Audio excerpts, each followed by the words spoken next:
You're homeschooling and it looks really good. It looks like you know what you're doing and you're doing such a great job with your kids. Me drop off my kids too. And I'd sit back and say, the way I see homeschooling is it's built on a relationship with parent and child. So if you bring me your children, your kids aren't getting the same experience, and now my children's experience is getting watered down. So no, I cannot do that. Right. And so that's where I am.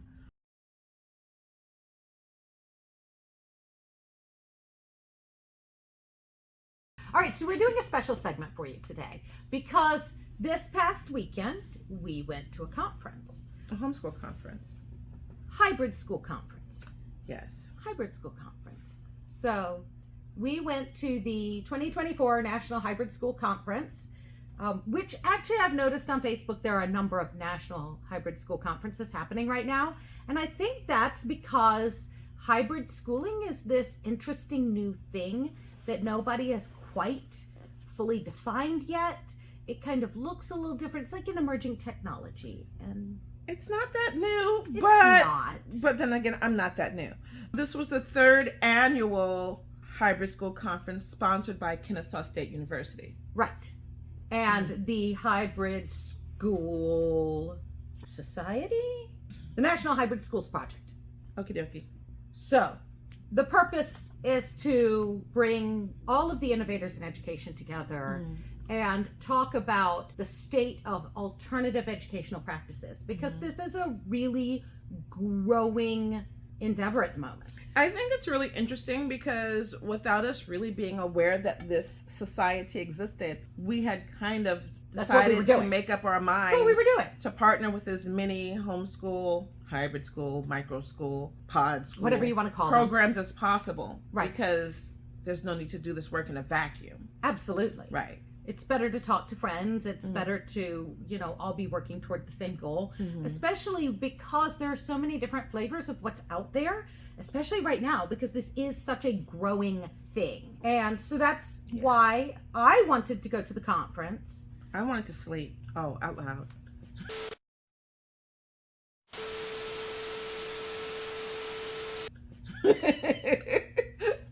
On weekends, Andrea Hermits. My name is Hermit, so here we are.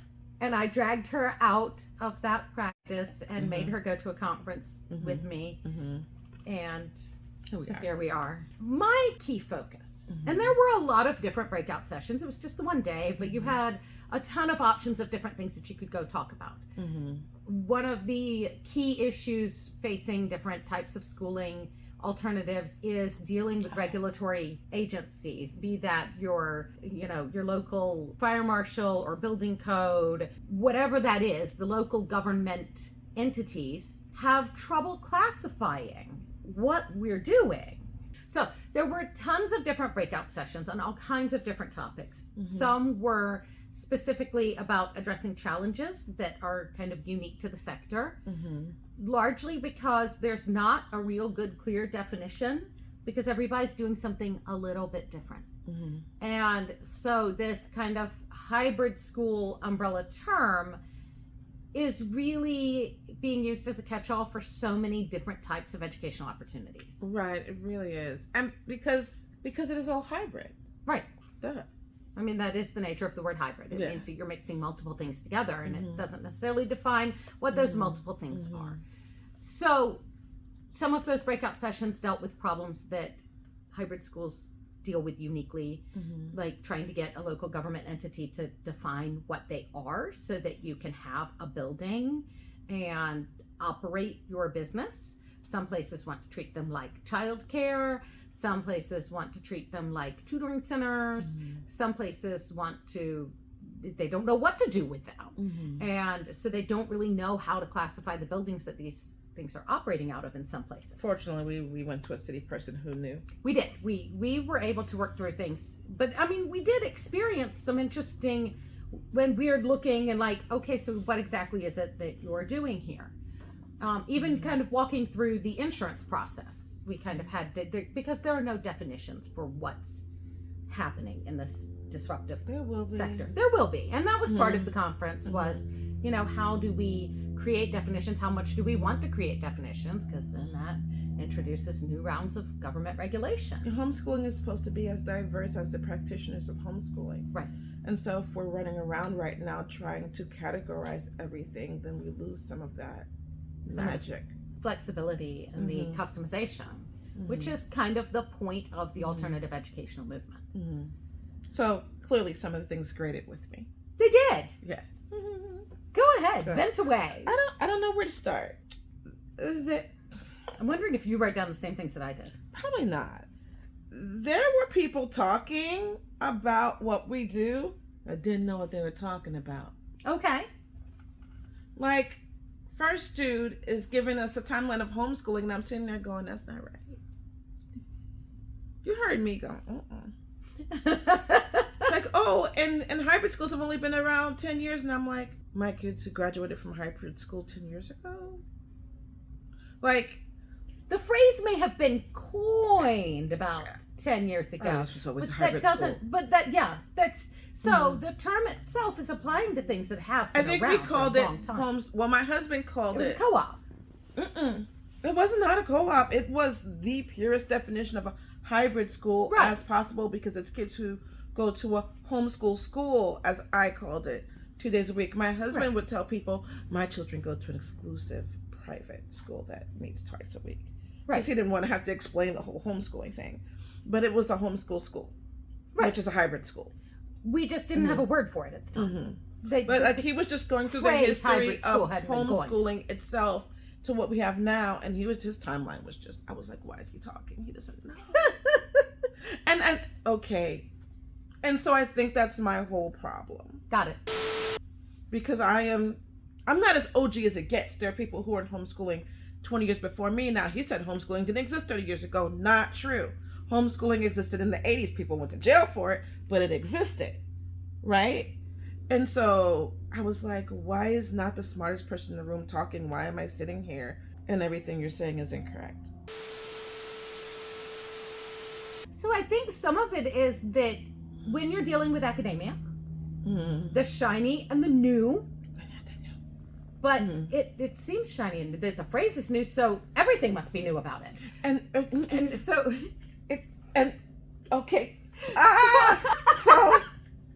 So I think the point is, though, that they're trying to wrap their heads around what's happening currently in the movement, and they don't have that background knowledge. Well, and here's my problem: there's all these new people going, "This is amazing! I can't like, believe this just happened!" And I'm like, happened. "This has always been here, sir." And he's like, "In these facts," and I'm like, "That's incorrect, sir." And they're like, "Let's get in on it," and I'm like, "Oh no, oh no." You don't know what you're talking. Go away. And so I do appreciate the excitement of the men with money that are now showing up, but there's a lot of men with money showing up right now, and I'm scared. There are. And that actually, one of the speakers later in the afternoon did caution people about letting, like, these investors. Yes, these that was the capital. Word we used. Yes. This just random capital funding stuff from seeping into your organization, because they had been around for many, many years. They had actually retired. Yeah, that guy had been in for a while. And that was one of the things. He's an EdWonk. Do you even know what an EdWonk is? That's a different guy. That's not the one I'm talking about. Not the second guy? No, that's somebody else. I was talking about the couple who had run the hybrid school and passed it on successfully. And we're talking about how to pass on. I have a little bit of a problem with that. I feel like you had a problem with a lot. I was sitting there with tons of attitude. Full disclosure, I already made a video on my channel. That's fair. Because I was like, and just there was a lot of good about it, and I'm glad that other people are excited about it. I think we'll get less pushback and we'll get less attitude, because we've gotten some pushback and attitude over the years. The more voices that are talking about alternative education and are trying alternative educational things, the more normalized it becomes, the more disruptive it is to the current system, and ultimately, I think it's a good thing. I got a lot out of the conference. I went to different I got a lot out of the conference, but I also got a lot of worry. That's fair. Like, understand, I'm such an old homeschooler that there was a newspaper article about me going, look at this person, Black people are homeschooling now. Like, that's how long. No, that happened, AJC. I believe it. So, like, I've been around for so long. And so to see all these people showing up with money and their ideas, I don't believe in getting into things that you don't fully understand. And that's a good way to break things. I mean, I accept the statement. Yeah. I'm not concerned about individuals breaking whatever it is that they're building, because that was one of the conversations that we had first thing in the morning, is how, this is something that a lot of people are jumping into. A lot of people are trying new things because everything about the way education works is being challenged right now. And these are things I've always been saying. That's right. what I wanted to do. Right.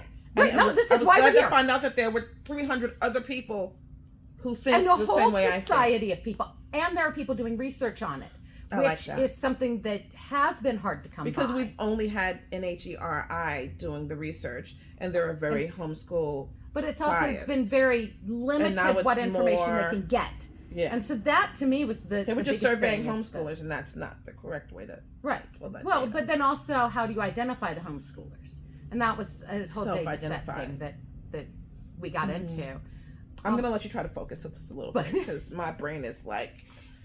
No, that's okay. But one of the things that we did talk about is that you have to try things, and some things are going to fail, and if it's a bad idea, it probably should fail.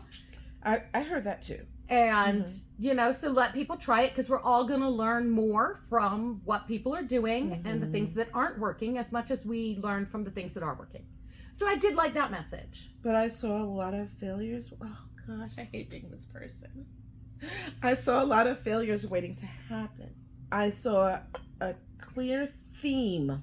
It was clear, an unrefutable theme of, well, I was homeschooling my kids, and either I needed finances for the house or I needed to control my kids' environment. So I opened up my program to homeschool other kids. And we're doing this and we're doing that. And I'm like, oh, where's your facility? In my house. That's okay. That's okay. That's fine. We don't get to do that here in Georgia because we're mostly in like gated communities, or what is the other word? I mean, there's regulations. So no, there's the right from the start laws mean that if you bring kids into your own home, you're supposed to go through the whole daycare, but jumping through those hoops. But just to bring it back, when those kids are done, those programs are done. That is true. You have to be getting into it for the right reasons. And so when that couple were talking, they didn't just build a little homeschool program. They built a whole school. Right. And when their kids were done, they found people to pick up and move on from there. And I guess I was okay with that. But a culture of schools being built for 1, 2, or 3 group of siblings, and then expecting that to work for the crowd, stresses me out. That's fair. That's fair. Because homeschooling is supposed to be to each child. Right. And that was a struggle I had the whole time I was homeschooling, because I could have done this and I opted not to. The whole time I was homeschooling, I'd be like, Andrea, meet me for lunch. I lost so many friends because people would say, oh, they took me down and go, so you're homeschooling and that looks really good. It looks like you know what you're doing and you're doing such a great job with your kids. Me drop off my kids too. And I'd sit back and say, the way I see homeschooling is it's built on a relationship with parent and child. So if you bring me your children, your kids aren't getting the same experience, and now my children's experience is getting watered down. So no, I cannot do that. Right. And so that's where I am. What I have to understand is that this is not homeschooling. This is hybrid schooling. Right. And homeschoolers participate in hybrid schooling. They do. Or not participate in hybrid schooling. That actually calmed me down. But right. But yeah, we need to understand, and because you know how upset I got when COVID schooling happened, everybody started screaming homeschooling, and I'm like, that's not what it is. This is what's happening to my brain. That's fair. Yeah. Now, interestingly, so the sessions that I went to were largely focused on data, because that's kind of my jam. You're the data girl. That's my jam. I enjoy that. So I went to the sessions on research, and we are going to figure out who's doing these things, where they are, what they're doing. Right. Sorry, go ahead. And well, they're also going to ask why. But those are interesting numbers to me. Because from an organizational standpoint, it can tell me, are we an anomaly? Are we mainstream? How do we fit into the larger picture and the larger conversation? Because then that can tailor how we speak to people. Knowing that we might be part of a growing movement is different than, well, maybe we have to over-explain what we're doing because nobody knows what any of this is. Data's important. No. Thank you. I'm so glad I have you because numbers know. So we got to preview a couple of studies that are coming out soon. One is being done with VELA.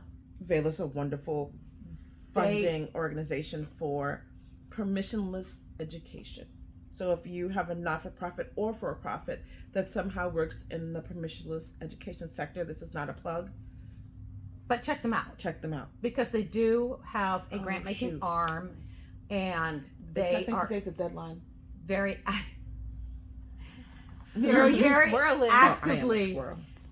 They have a grant-making arm. They are very actively supporting alternative educational solutions, and that's their focus. So to support that, they have done studies. They do these studies. So these are questions of the people that they've made grants to. So these are people who are working in alternative educational spheres. And so some of the things that they did is, specifically the research insights that I got, were things that, as far as evaluating student progress, what is the measure of success? What are we, how do we determine that a student who's come through this program has achieved what they're supposed to achieve? And how do the people who are collecting this data, how do they use that data? And so just about everybody has some sense of like a traditional evaluation, observation, rubrics, grading, some kind of guided review. So most people have some structure like that in place. About a third do use standardized testing to back up their, what's coming out. And then a number, more than half, are using technology. So a platform like Khan Academy, Duolingo, Lexia, IXL, Zern, things like that. They're using platforms like to assess how students are progressing through material to show that they've actually learned things. Most of them are using this information to support their learners' progress, which is the most reasonable way to use evaluations. Some use it to improve their internal programs or to help families support their learners, because that's that crossover with homeschooling. So you've got your Venn diagram here. And some to evaluate program impact. And that's largely what they're using this information for. The thing that I actually looked at this and I'm like, oh. So the people running these programs, what academic knowledge and skills do the founders prioritize? Overwhelmingly, it was critical thinking and problem solving. Yay. Cool. On board with that. 2/3 reading and literacy. 39% math, reading, and numeracy. Or math, reasoning, and numeracy. I kind of feel like you need to be able to manage your finances. And so that was a little... That's a little old school. The one that concerned me, the very last priority was writing proficiency. And I don't agree with that. Only 26% of founders prioritize writing proficiency. That one bothered me a little bit. Do they understand the question? I mean, I feel like when critical thinking is the first one, that yes, we understand the question.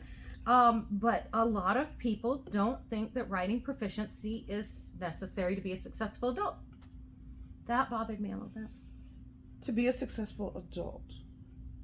Yeah, you've successfully completed your education. How do we define that? Was largely what we were talking about here. Yeah. Nah, not here. So that's gonna be one where I deviate from the crowd. Now, I'm sure I've taken the survey. Probably. We're probably in that 20. We've been funded. 6%. We're probably in that 26%.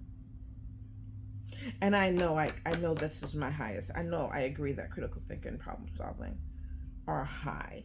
But for me, I probably would have said critical thinking, problem solving, reading and literacy, math, writing. Like subject mastery and engagement, I'm sure I pushed those down. Oh, absolutely. Because if you can read, write, and do math, you can master any subject. Absolutely.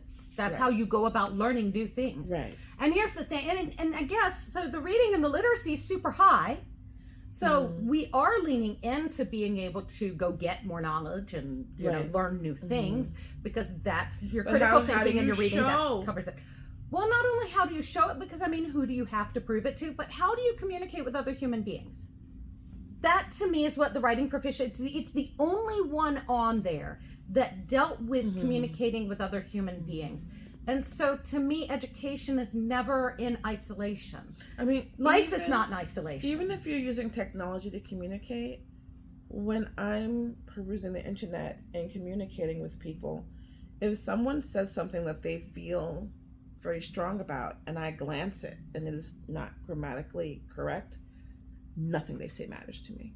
That's fair. I mean, that might be snobbish. But even then, there are so many things. And again, just social media. There are so many things that I'll see it, and it'll be, the first line is, I don't know how to express what I'm feeling.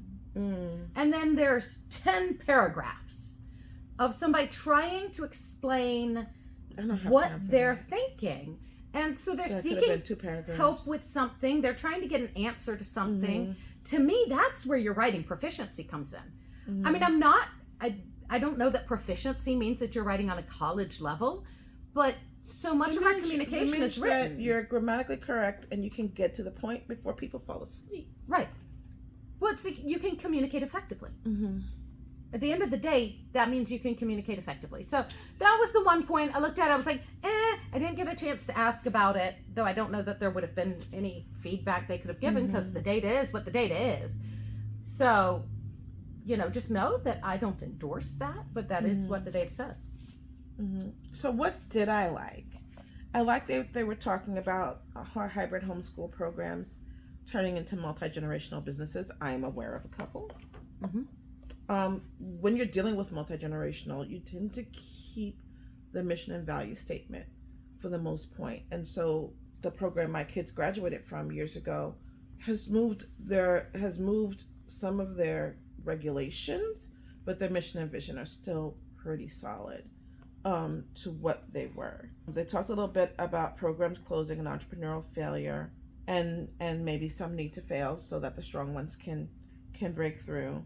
They talked about sustainability, and I actually went to one of the rooms where they spoke specifically about sustainability. And that couple that were talking kind of pretty much took the approach of, what do you do when a program's not working? And so in the room that you went, the little breakout room, and there were tears. Oh, I'm sure. Oh, the first one, it was traumatic. Because like you and I have put all of our blood, sweat, tears, and some of our money into this. Right. And so what if we decided in 2 years that it didn't work? What next? And how do we feel? And what sense of failure do we feel? And also, what sense of failure do we feel? And how do we reconcile that? And what do we do next? Well, and then also it ended very positively because what those people did was, one of the programs that was closing took each family and helped them find the fit for them. Everyone did something to make sure that they were handing off their families responsibly. And then some of those people who were running those programs pivoted just ever so slightly into something that was adjacent and a better fit for their personality so that they could stay involved. The last thing that I wanted to bring up, which was the other data session that I was in, and there are actually some new studies that will be out on the Kennesaw State's hybrid school project. I love that website. The college is involved. They're going to be releasing some pretty cool research studies that they did, so we kind of got a preview of that. It was so funny because the researcher was like, you know, we really expected that the government was offering to give people money and that they would just jump at this chance of money. And I'm sitting in the audience, I'm like, You haven't been where And I've he been. points to me and he's like, yeah, our founders didn't agree and that surprised us. Because, yeah, anybody that's been in the homeschooling sphere for any length of time knows that government money comes with strings. There was a time where if a homeschooler was in a room with other homeschoolers and they said government money, they got the Royal Wrestling Smackdown. Yeah. No. Because people... Over-regulation. Right. Because now we've taken this magical thing that is homeschooling and very customizable and very individualized, and now we've put it in a box. And that's why I'm a little twitchy. That's fair. Because there's all these people going, and the government's going to give us money. And the OGs like me are like, and the young people are like, yeah, we don't have to pay for it anymore. And I'm like, yeah. And I'm sure there's a happy medium. Maybe. Because but I'm Georgia is actively signing into law educational savings accounts. I spent a lot of time reading about it because I needed to understand more. That's fair. And I kind of am okay-ish with the way Georgia's doing it, because it's not going to the homeschool programs per se. Each family, if you are in a failing school district, right, you get to go to the government and say, my school district sucks, give me back my tax money and let me spend it where I want. Right. That's different. Well, and that was actually... And so now they're not looking at us going, what do you do to deserve this money? Right. And that was one of the really... That was one of the things I really loved about this conference, is there were people there who were veterans in this field. There were people who were brand new in this field. There were people who were researching this from an academic standpoint. And there were policy people there who were working on... And there were some deep pockets there watching all of us. And there were deep pockets there watching all of us. That also made me twitchy. There were... I came home to my husband and I said, there are some really deep pockets that could push us small homeschool programs out of the marketplace. Right. And part of the discussion was, how do we maintain this innovation, which comes from there being a ton of little things and not consolidating into and what happens idea. When a lot of deep pockets get involved? What happened to Khan Academy when the Gates Foundation got involved? They broke it. Now it's fixed now. But it went through a little time where it didn't work the way that it should. But there were lobbyists from Washington there. There were school I didn't notice them. I would have been even more twitchy. Yeah, I had a good conversation with others. There was a school board member from out of state. People were watching. And it was fascinating. I enjoyed the diversity of voices in the room. You know, I do. I enjoyed spending time with the college professor. Oh, yeah. Who was grilling me on the viability of unschooling. Yep. And I did convince him that there were some really magical things that came out of unschooling. Right. But, up to a certain point. I did, say, this is what you have to watch out for. Right. At some point, children have to hand in assignments. Otherwise, they're not ready for the workforce. Yes. So, question, you had one more point that you said you I were getting did. ready to make. I did. I was just picking up the paper for that. Good. I just wanted to make sure we got back to it. You know the squirreling. I can tell. In that last room where it was two of the researchers from Kennesaw State and there was a woman from Johns Hopkins. Johns Hopkins has just launched this thing called the Homeschool Hub, like within the last week. It is an online collection of all of the data that there is about homeschooling. So they have pulled together all of the different state numbers that are out there, which if you've ever tried to research homeschooling with any kind of... I have. Yeah, you know that trying to find that data is like... There are two institutions, HSLDA and NHERI. Yeah, but that's not... So they don't have... No, they don't have the state-reported statistics. Oh, they don't always have the state-reported statistics.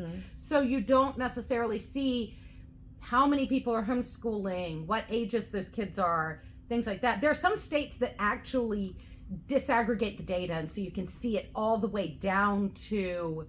Yeah, they helped fund it. That was the EdWonk. Yeah, I liked him. I like a good So, one.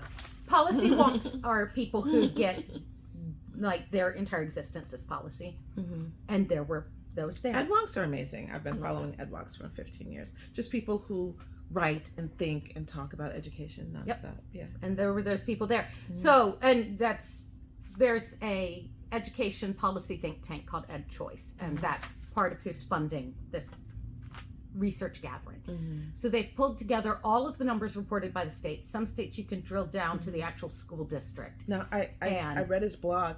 He's changed his mind a few times. Well, which is that happens. Yeah. That's another subject. That happens. That's another subject for another time. So they have national numbers. They have numbers on the state level. They have, if the state drills it down to local, you can get numbers locally, and it's all in one place. And I'm so excited about that. Plus, they're also pulling. So after 2020 or in 2020, during all of that, the U.S. Census started doing like these little mini census things called the Pulse, and the Pulse is asking additional questions for people who are willing to answer their surveys. And so now that's allowing researchers to see nationalities of people who are homeschooling, racial identification of people who are homeschooling. That's information that there's this huge void. Like, we know colloquially, because we've seen it, that there has been a huge uptick in minority homeschooling. They're getting it's the data. so funny because every 5 years they're like, Black people are homeschooling, and I'm like, we've been homeschooling, my dude. Yes, but we're for real more, homeschooling right now. And that's actually one of the interesting things, because one of the things that came out of their collection of data is, as would be anticipated, in 2020 when schools shut down, there was a huge spike in homeschooling. Surprised absolutely no one. The expectation was, as schools started to reopen, that was going to dip back down. It did. Some states. I was doing in Georgia. It did in Georgia. No, it absolutely dipped in Georgia. It reset. It dipped in Georgia. There were, and they were talking about, here are the states where it dipped. In Atlanta, the city of Atlanta, it's still higher, but in Gwinnett, it went all the way back down. Now, the state of Georgia is back to increasing and is... overall, the whole state, yes. Yes. Well... Not this county. I don't know. Really good... No, I did the research this weekend. Who am I? I am hyper-focused queen. Yes. Fair.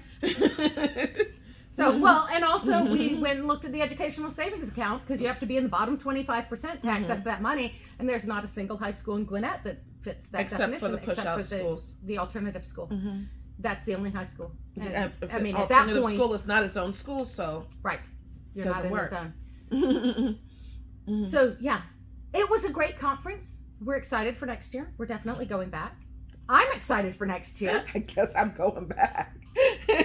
I know you're not excited to spend a Saturday, but if it's better timed than us being in the middle of production for a play, that's true. I could live. I assume we will be in the middle of production for a play, but we also won't be finishing curriculum for the year, because that'll be done. That will be done. Bro, I'm tired. No, anyway. So yeah, that's our wrap up from the 2024 National Hybrid Schools Conference. And there's some good, some bad, and some scary. Yeah. So if you want more updates about things like this, because we are interested in these kinds of things, so we're actively in it. We don't know what you want to know about. So please go ahead and leave us comments and let us know if you want to see more things like this. And otherwise, we'll see you next time. Yes. So also don't forget that we are going to be doing a live stream on May 17th. 7 p.m. At 7 p.m. So we'll be doing a live stream on Friday, May 17th at 7 p.m. So join us. Send us questions. You can send us questions ahead of time. Please. Or you can ask during the live stream. We'll have somebody on the computer to ask those to us. So we'll see you then.